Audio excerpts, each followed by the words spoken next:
आओ माता वैष्णो देवी दे चरणे च मत्था टेकना। जय माता दी। जम्मू कश्मीर के लेफ्टिनेंट गवर्नर मनोज सिन्हा जी, मुख्यमंत्री उमर अब्दुल्ला जी, केंद्रीय मंत्रिमंडल के मेरे सहयोगी Ashwini Vaishnaw ji, Jitendra Singh, V Somanna ji, deputy CM Surendra Kumar ji, Jammu Kashmir विधानसभा में नेता विपक्ष सुनील जी, संसद में मेरे साथी जुगल किशोर जी, अन्य जनप्रतिनिधिगण और मेरे प्यारे भाई और बहनों,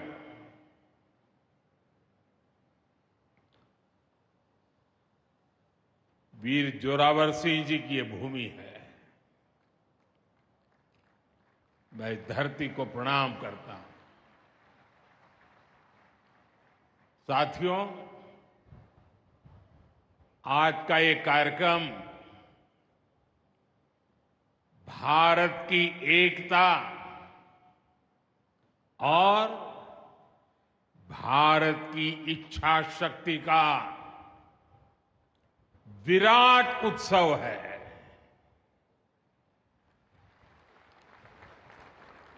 माता वैष्णो देवी के आशीर्वाद से आज वादी कश्मीर भारत के रेल नेटवर्क से जुड़ गई है।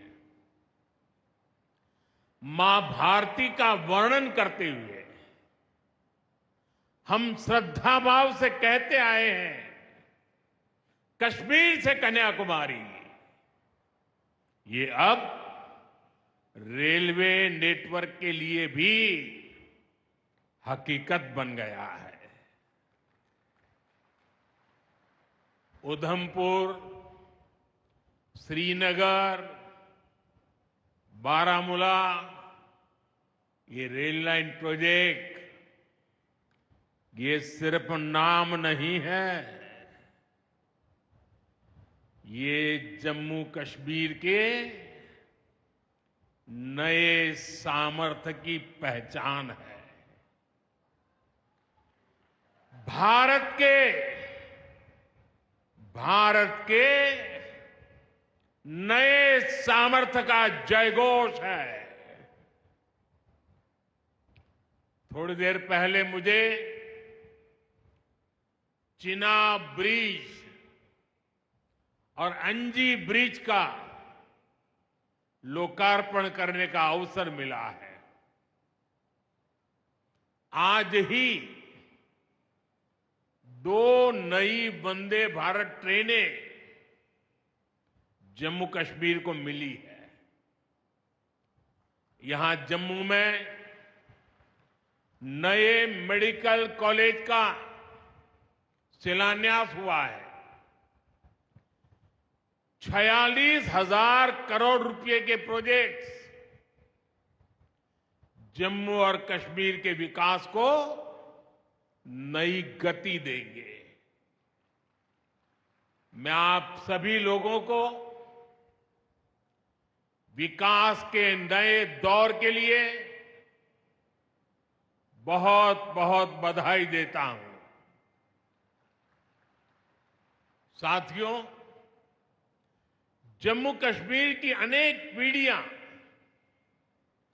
रेल कनेक्टिविटी का सपना देखते देखते गुजर गई। मैं कल सीएम उमर अब्दुल्ला जी का एक बयान देख रहा था और अभी भाषण में भी बताया। वो भी बोले थे कि जब वो 7वीं 8वीं में पढ़ते थे तब से इस प्रोजेक्ट को पूरा होने का इंतजार कर रहे थे। आज जम्मू कश्मीर के लाखों लोगों का सपना पूरा हुआ है। और ये भी हकीकत है, जितने अच्छे काम है ना, वो मेरे लिए ही बाकी रहे हैं। साथियों, ये हमारी सरकार का सौभाग्य है कि इस प्रोजेक्ट ने हमारे कार्यकाल में गति पकड़ी और हमने इसे पूरा करके दिखाया। बीच में कोविड के कालखंड के कारण भी अनेक मुसीबतें आई, लेकिन हम डटे रहे। साथियों, रास्ते में आने जाने की मुश्किलें, मौसम की परेशानी, लगातार पहाड़ों से गिरते पत्थर, ये प्रोजेक्ट पूरा करना मुश्किल था, चुनौतीपूर्ण था। लेकिन हमारी सरकार ने चुनौती को ही चुनौती देने का रास्ता चुना है। आज जम्मू कश्मीर में बन रहे अनेकों ऑल वेदर इंफ्रास्ट्रक्चर प्रोजेक्ट इसका उदाहरण है। कुछ महीने पहले ही सोनमर्ग टनल शुरू हुई है। अभी कुछ देर पहले ही मैं चिनाब और अंजी ब्रिज से होकर आपके बीच आया हूं। इन पुलों पर चलते हुए मैंने भारत के बुलंद इरादों को, हमारे इंजीनियर्स, हमारे श्रमिकों के हुनर और हौसले को जिया है। चिनाब ब्रिज दुनिया का सबसे ऊंचा रेलवे आर्च ब्रिज है। लोग फ्रांस में, पेरिस में एफिल टावर देखने के लिए जाते हैं, और ये ब्रिज एफिल टावर से भी बहुत ऊंचा है। अब लोग चिनाब ब्रिज के जरिए कश्मीर देखने तो जाएंगे ही, ये ब्रिज भी अपने आप में एक आकर्षक टूरिस्ट डेस्टिनेशन बनेगा। सब लोग सेल्फी पॉइंट पर जाकर के सेल्फी निकालेंगे। हमारा अंजी ब्रिज भी इंजीनियरिंग का बेहतरीन नमूना है। ये भारत का पहला केबल सपोर्टेड रेलवे ब्रिज है। ये दोनों ब्रिज सिर्फ ईंट, सीमेंट, स्टील और लोहे के ढांचे नहीं हैं। ये पीर पंजाल की दुर्गम पहाड़ियों पर खड़ी भारत की शक्ति का जीवंत प्रतीक है। ये भारत के उज्जवल भविष्य की सिंह गर्जना है। ये दिखाता है विकसित भारत का सपना जितना बड़ा है, उतना ही बुलंद हमारा हौसला है, हमारा सामर्थ्य है। और सबसे बड़ी बात, नेक इरादा है, अपार पुरुषार्थ है। साथियों, चिनाब ब्रिज हो या फिर अंजी ब्रिज, ये जम्मू की और कश्मीर की दोनों क्षेत्रों की समृद्धि का जरिया बनेंगे। इससे टूरिज्म तो बढ़ेगा ही, इकोनॉमी के दूसरे सेक्टर्स को भी लाभ होगा। जम्मू और कश्मीर की रेल कनेक्टिविटी दोनों क्षेत्रों के कारोबारियों के लिए नए अवसर बनाएगी। इससे यहां की इंडस्ट्री को गति मिलेगी। अब कश्मीर के सेब कम लागत में देश के बड़े बाजारों तक पहुंच पाएंगे और समय पर पहुंच पाएंगे। सूखे मेवे हो या पश्मीना शॉल, यहां का हस्तशिल्प अब आसानी से देश के किसी भी हिस्से तक पहुंच पाएगा।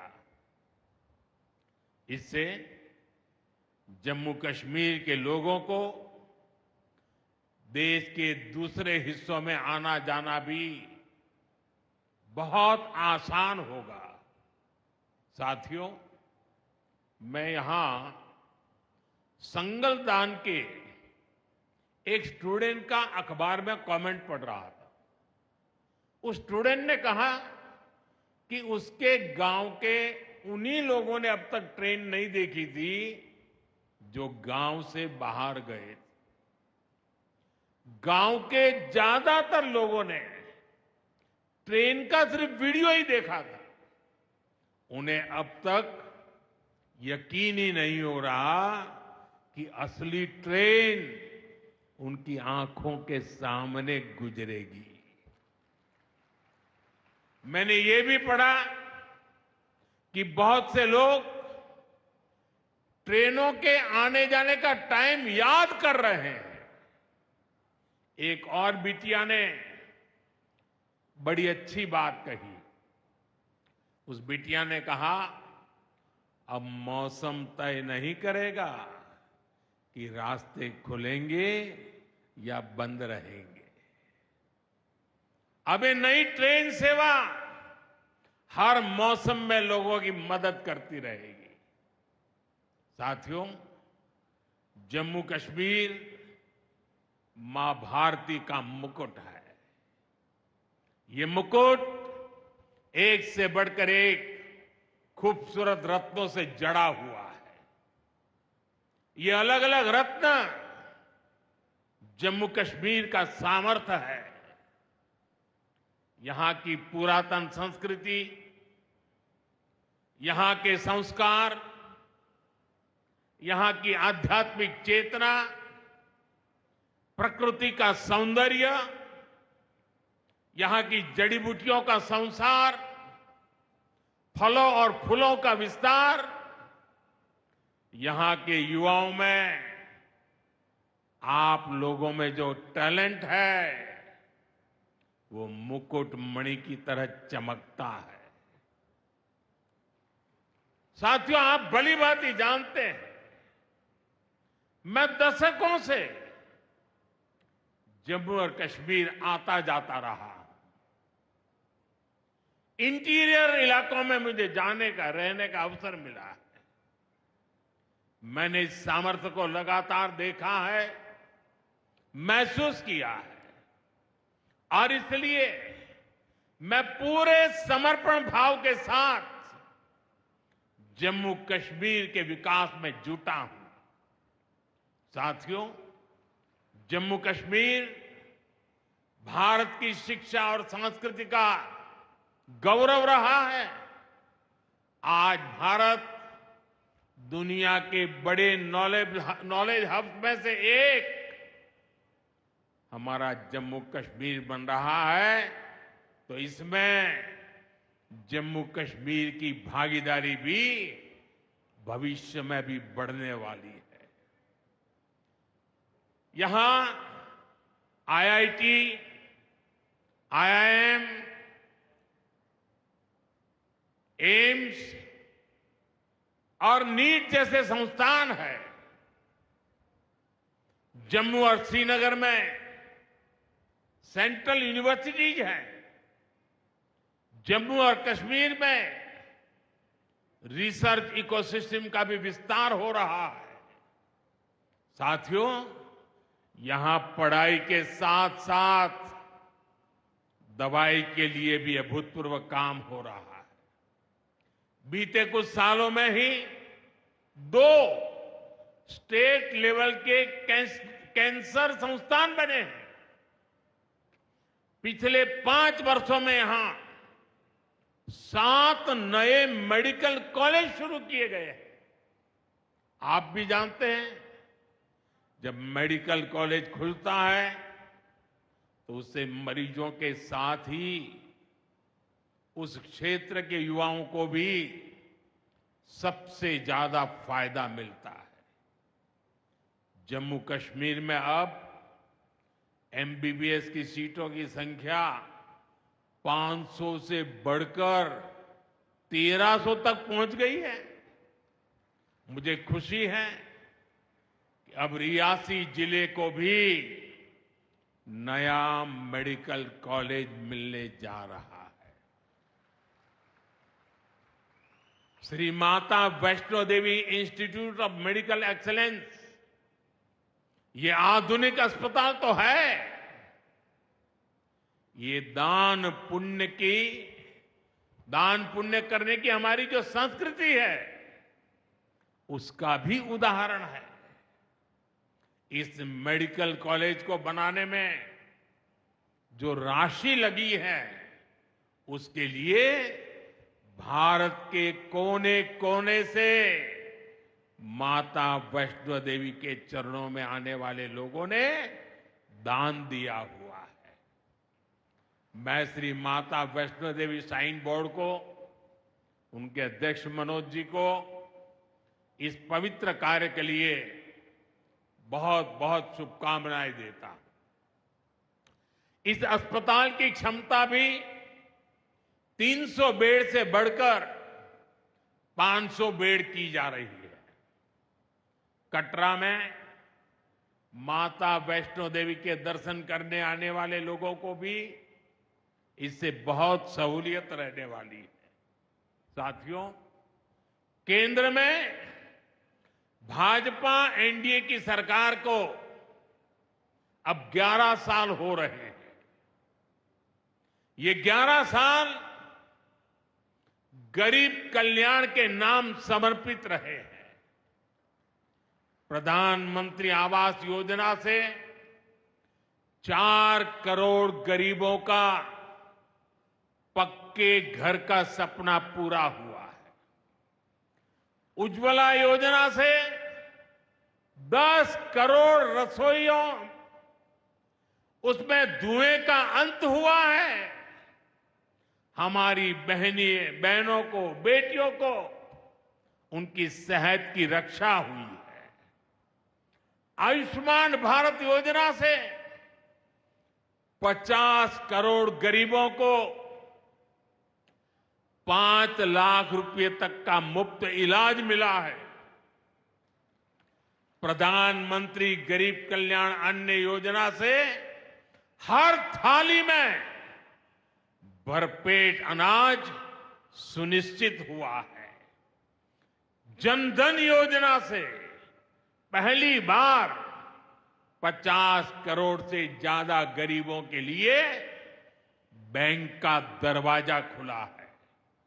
सौभाग्य योजना से अंधेरे में जी रहे 2.5 करोड़ परिवारों में बिजली की रोशनी पहुंची है। स्वच्छ भारत मिशन के तहत बने 12 करोड़ शौचालयों ने खुले में शौच की मजबूरी से मुक्ति दिलाई है। जल जीवन मिशन से 12 करोड़ नए घरों में नल से जल पहुंचने लगा है। महिलाओं का जीवन आसान हुआ है। पीएम किसान सम्मान निधि से 10 करोड़ छोटे किसानों को सीधी आर्थिक सहायता मिली है। साथियों, सरकार के ऐसे अनेक प्रयासों से पिछले 11 साल में 25 करोड़ से ज्यादा गरीबों ने गरीबी को, हमारे ही गरीब भाई बहनों ने गरीबी के खिलाफ जंग लड़ा और 25 करोड़ गरीब गरीबी को परास्त कर करके, विजयी होकर के गरीबी से बाहर निकले हैं। अब वो नए मध्यम वर्ग का हिस्सा बने हैं। जो लोग अपने आप को समाज व्यवस्था के एक्सपर्ट मानते हैं, बड़े खेरखा मानते हैं, जो लोग अगड़े पिछड़े की राजनीति में डूबे रहते हैं, जो लोग दलितों के नाम पर राजनीतिक रोटियां सेकते रहे हैं, जरा जिन योजनाओं का मैंने सिर्फ उल्लेख किया है उसकी तरफ नजर कर लीजिए। कौन लोग हैं जिनको ये सुविधाएं मिली हैं? वो कौन लोग हैं जो आजादी के 7 दशक तक इन प्राथमिक सुविधाओं से वंचित रहे थे? ये मेरे दलित भाई बहन है, ये मेरे आदिवासी भाई बहन है, ये मेरे पिछड़े भाई बहन है, ये पहाड़ों पर गुजारा करने वाले, ये जंगलों में बसने वाले, झुग्गी झोपड़ी में जिंदगी पूरी करने वाले, ये वो परिवार है जिनके लिए मोदी ने अपने 11 साल खपा दिए हैं।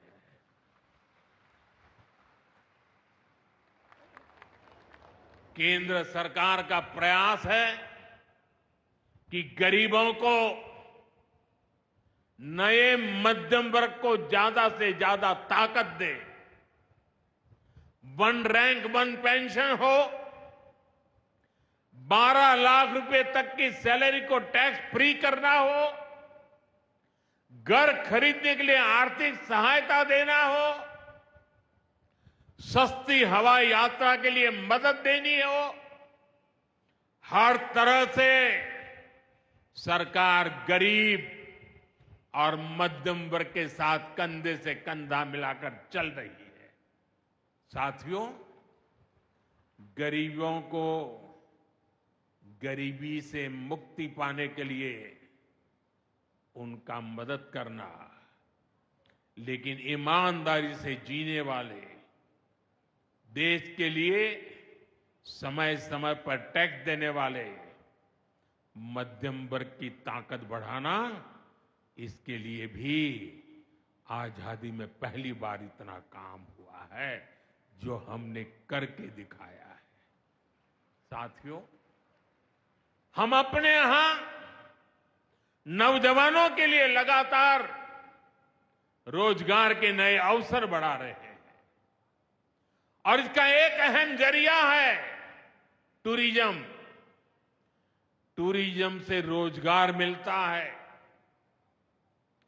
टूरिज्म लोगों को जोड़ता है, लेकिन दुर्भाग्य से हमारे पड़ोस का देश मानवता का विरोधी,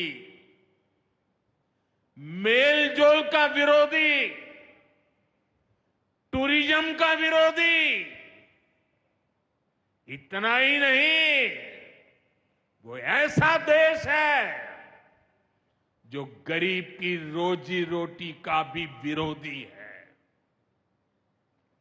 22 अप्रैल को पहलगाम में जो कुछ हुआ वो इसी का उदाहरण है। पाकिस्तान ने पहलगाम में इंसानियत और कश्मीरियत दोनों पर वार किया। उसका इरादा भारत में दंगे कराने का था। उसका इरादा कश्मीर के मेहनतकश लोगों की कमाई को रोकना था। इसलिए पाकिस्तान ने टूरिस्ट पर हमला किया। वो टूरिज्म जो बीते 4-5 साल में लगातार बढ़ रहा था, हर साल यहां रिकॉर्ड संख्या में टूरिस्ट आ रहे थे। जिस टूरिज्म से जम्मू कश्मीर के गरीबों के घर चलते हैं, उसको पाकिस्तान ने निशाना बनाया। कोई घोड़े चलाने वाला, कोई पोर्टर, कोई गाइड, कोई गेस्ट हाउस वाला, कोई दुकान ढाबा चलाने वाला, पाकिस्तान की साजिश इन सबको तबाह करने की थी। आतंकियों को चुनौती देने वाला नौजवान आदिल, वो भी तो वहां मेहनत मजदूरी करने गया था, लेकिन अपने परिवार की देखरेख कर सके इसलिए मेहनत कर रहा था। आतंकियों ने उस आदिल को भी मार दिया। साथियों, पाकिस्तान की साजिश के खिलाफ जिस प्रकार जम्मू कश्मीर के लोग उठ खड़े हुए हैं, जम्मू कश्मीर के अवाम ने इस बार जो ताकत दिखाई है, ये सिर्फ पाकिस्तान नहीं, दुनिया भर की आतंकवादी मानसिकता को जम्मू कश्मीर के लोगों ने कड़ा संदेश दिया है। जम्मू कश्मीर का नौजवान अब आतंकवाद को मुंह तोड़ जवाब देने का मन बना चुका है। ये वो आतंकवाद है जिसने घाटी में स्कूल जलाए, और सिर्फ स्कूल यानी इमारत नहीं जलाई थी, 2-2 पीढ़ी का भविष्य जला दिया था, अस्पताल तबाह किए, जिसने कई पीढ़ियों को बर्बाद किया। यहां जनता अपनी पसंद के नुमाइंदे चुन सके, यहां चुनाव हो सके, ये भी आतंकवाद के चलते बड़ी चुनौती बन गया था। साथियों, बरसों तक आतंक सहने के बाद जैसे जम्मू कश्मीर ने इतनी बर्बादी देखी थी, इतनी बर्बादी देखी थी कि जम्मू कश्मीर के लोगों ने सपने देखना ही छोड़ दिया था। आतंकवाद को ही अपना भाग्य मान लिया था। जम्मू कश्मीर को इस स्थिति से निकालना जरूरी था, और हमने ये करके दिखाया है। आज जम्मू कश्मीर का नौजवान नए सपने भी देख रहा है और उन्हें पूरे भी कर रहा है।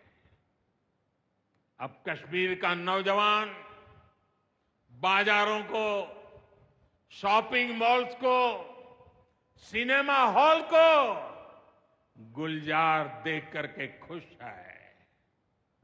यहां के लोग जम्मू कश्मीर को फिर से फिल्मों की शूटिंग का प्रमुख केंद्र बनते देखना चाहते हैं। इस क्षेत्र को स्पोर्ट्स का हब बनते देखना चाहते हैं। यही भाव हमने अभी माता खीर भवानी के मेले में भी देखा है। जिस तरह हजारों लोग माता के दर पर पहुंचे, वो नए जम्मू कश्मीर की तस्वीर दिखाता है। अब 3 तारीख से अमरनाथ यात्रा भी शुरू होने वाली है। ईद की उमंग भी हम चारों तरफ देख रहे हैं।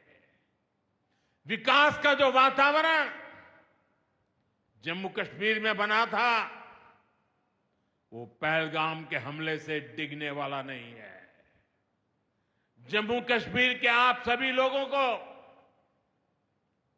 और आप सबसे नरेंद्र मोदी का वायदा है।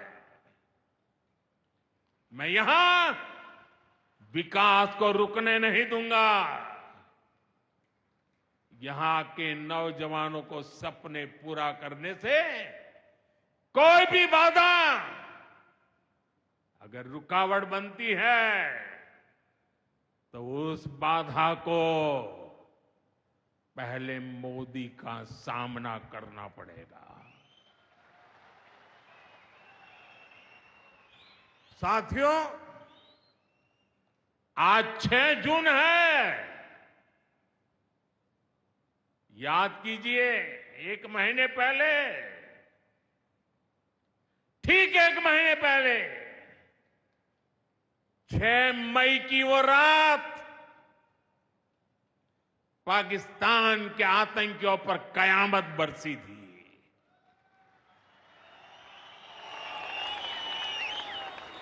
अब पाकिस्तान कभी भी ऑपरेशन सिंदूर का नाम सुनेगा तो उसे अपनी शर्मनाक शिकस्त याद आएगी। पाकिस्तानी फौज और आतंकियों ने कभी सोचा नहीं था कि भारत पाकिस्तान में सैकड़ों किलोमीटर अंदर जाकर के आतंकवादियों पर इस तरह वार करेगा। बरसों की मेहनत से उन्होंने आतंक की जो इमारतें बनाई थी, वो कुछ ही मिनटों में खंडहर में बदल गई है। और ये देख पाकिस्तान बुरी तरह बौखला गया था और उसने अपना गुस्सा जम्मू के, पूंछ के दूसरे जिलों के लोगों के पर भी निकाला। पूरी दुनिया ने देखा कि पाकिस्तान ने कैसे यहां घर उजाड़े, बच्चों पर गोले फेंके, स्कूल, अस्पताल तबाह किए, मंदिर, मस्जिद, गुरुद्वारों पर शेलिंग की। आपने जिस तरह पाकिस्तान के हमलों का मुकाबला किया, वो हर देशवासी ने देखा है। इसलिए अपने परिवारजनों ने उनके साथ हर देशवासी पूरी शक्ति से खड़ा है। साथियों, जिन लोगों की क्रॉस बॉर्डर फायरिंग में मृत्यु हुई है, उनके परिवार के सदस्य को कुछ दिन पहले ही नियुक्ति पत्र सौंपे गए हैं।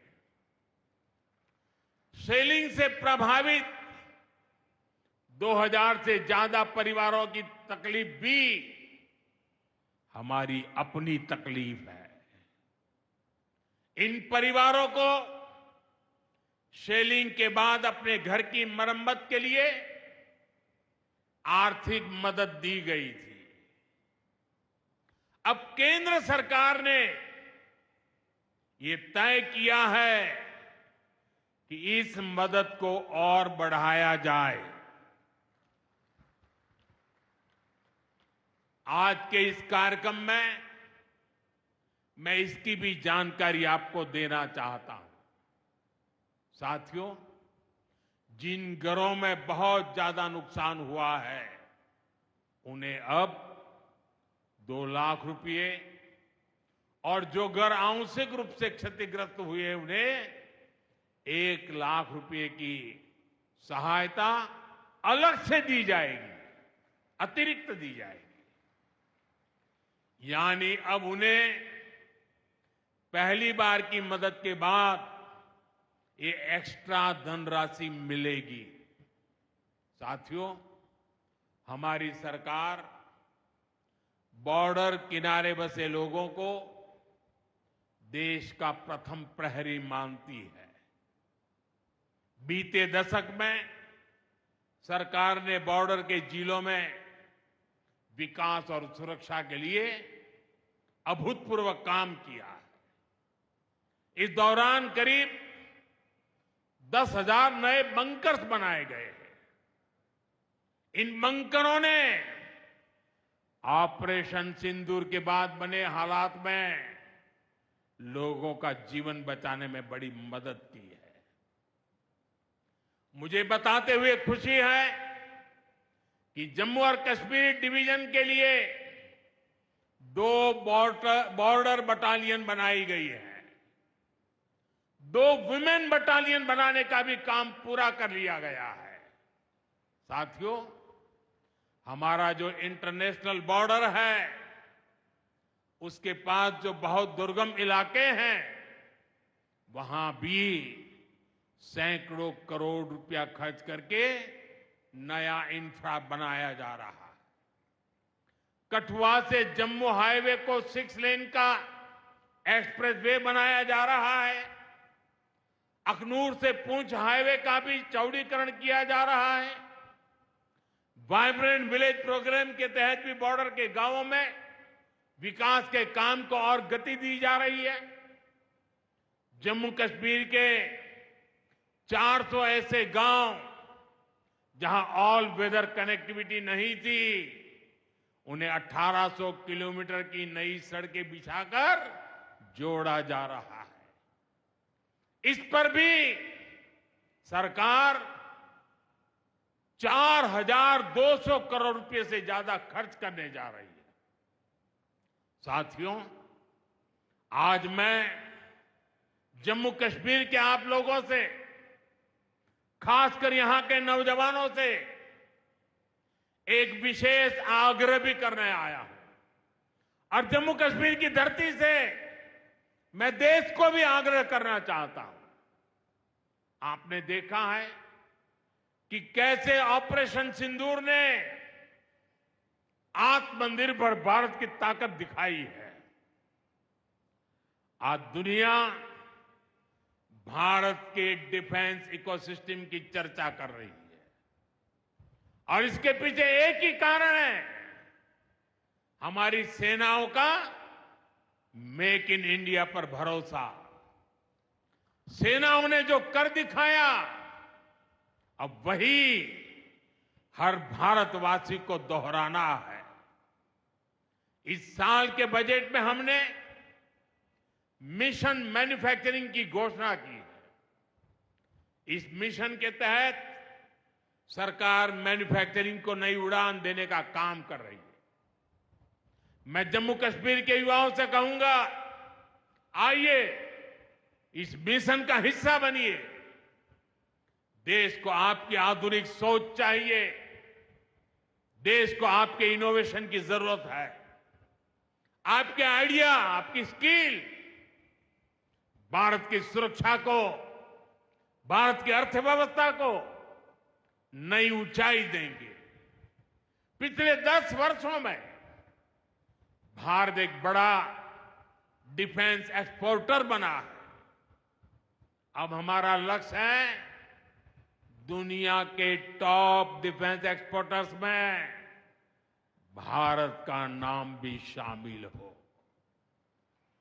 इस लक्ष्य की ओर हम जितना तेजी से बढ़ेंगे उतनी ही तेजी से भारत में रोजगार के लाखों नए अवसर पैदा होंगे। साथियों, हमें एक और संकल्प लेना है। जो सामान भारत में बना हो, जिसमें हमारे देशवासियों का पसीना लगा हो, हम सबसे पहले उसे ही खरीदें। और यही राष्ट्रभक्ति है, यही राष्ट्र की सेवा है। सीमा पर हमें हमारी सेनाओं का मान बढ़ाना है और बाजार में हमें मेड इन इंडिया का गौरव बढ़ाना है। साथियों, एक सुनहरा और उज्जवल भविष्य जम्मू कश्मीर का इंतजार कर रहा है।